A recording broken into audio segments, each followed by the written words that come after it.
OperaWine, OperaWine, OperaWine!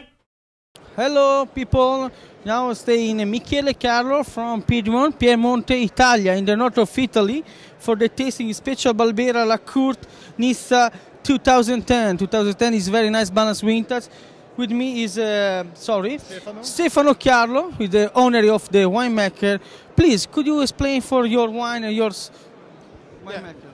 Obviously, Barbera is a feminine wine, but in this version, this is a single vineyard that is a great potential to have this kind of character, very fruity, but also very silky wine, and very deep and very long.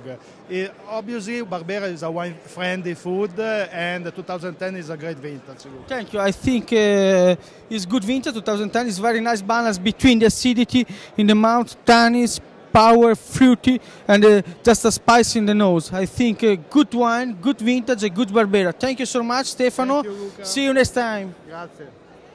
OperaWine, OperaWine, OperaWine!